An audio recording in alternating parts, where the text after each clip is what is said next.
जय श्री राधे। पूज्य श्री सद्गुरुदेव भगवान के चरणों में प्रणाम।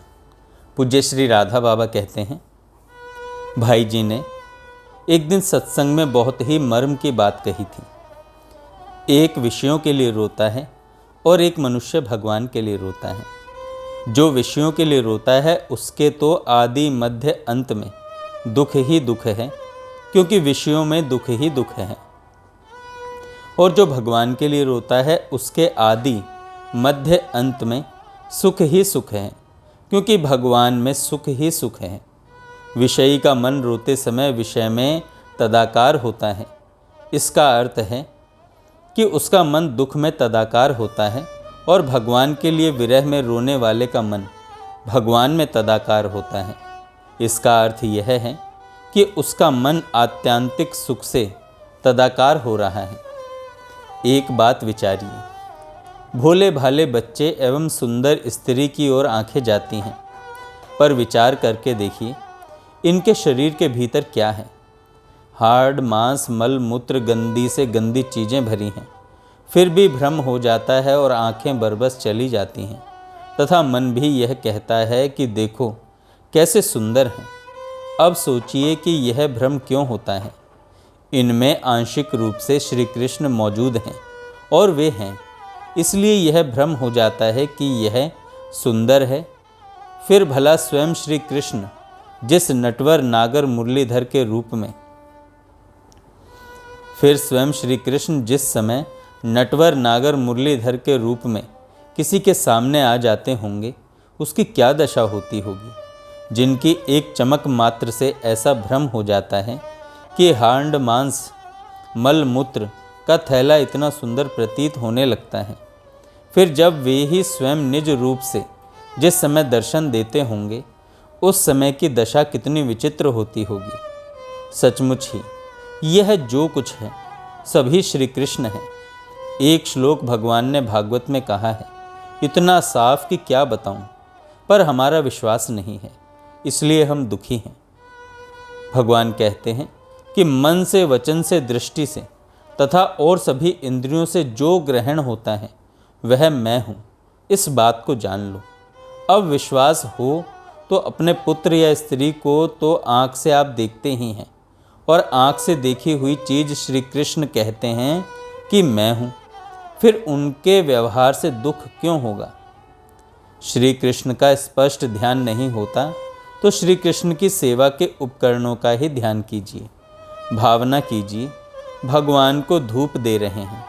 धूप की कटोरी का ध्यान करते अथवा धूप के धुएं का ध्यान करते हुए ही मर गए तो आपको निश्चय भगवत प्राप्ति हो जाएगी।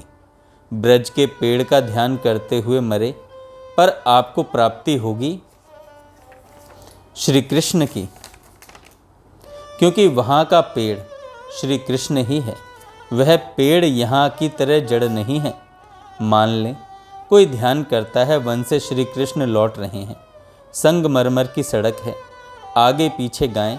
सड़क के दोनों किनारे बड़े बड़े आलीशान महल, महल के नीचे फुटपाथ है, उस पर हरे हरे वृक्ष लगे हैं। अब यदि श्री कृष्ण के स्वरूप का ध्यान न होकर फुटपाथ, सड़क, वृक्ष आदि इनमें से किसी भी वस्तु का ध्यान क्यों न हो, पर मन फंस गया तो यही जीवित अवस्था में ही उसे श्री कृष्ण के दर्शन हो जाएंगे। साधना पूरी होने के पहले ही मरना पड़े तो मरते समय चाहे किसी भी वस्तु का ध्यान क्यों न हो, यदि वह श्री कृष्ण के वृंदावन भाव से भावित वस्तु है, चाहे पेड़ पौधा ही क्यों न हो, तो उसे निश्चय ही श्री कृष्ण की प्राप्ति होगी। इसका कारण यह है कि वृंदावन में पेड़, सड़क, डंडा, पत्ता, मकान, खंबा जो कुछ भी है वह सर्वदा सच्चिदानंदमय श्री कृष्ण ही है। इसलिए लीला के ध्यान में बहुत आसानी है। चाहे ध्यान न लगे पर अपनी जान में कुछ समय निकालकर सच्चे हृदय से पूरी चेष्टा करता है कि मेरा मन भगवान में लग जाए। उसका ध्यान न होने पर भी भगवान उसे अपना भक्त मान लेते हैं। ध्यान न लगे उतनी देर जीभ से नाम जप तो हो ही सकता है। चेष्टा हुई या नहीं, इसकी यही पहचान है कि आप जैसे 2 घंटे रोज बैठें और उतनी देर यह ख्याल रखें कि बस और कुछ भी याद नहीं करना है। अब होगा यह कि आरंभ करते ही मन में दूसरी दूसरी बातें आएंगी, उन्हीं के चिंतन में मन लग जाएगा। पर फिर ख्याल आएगा कि अरे मन तो भाग गया।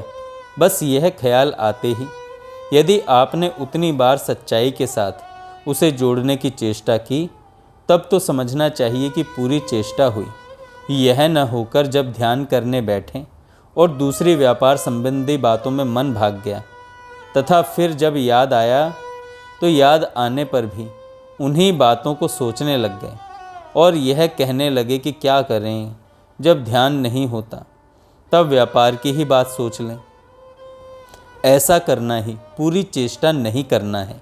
मान ले 2 घंटे में 500 बार आपका मन ध्यान से भागा, पर 500 बार ही जब जब याद आई तब तब पूरी तत्परता से उसे भगवान में जोड़ देने की क्रिया करके यह निश्चय करना कि अब नहीं भागने दूंगा। यही पूरी चेष्टा है। जय श्री राधे।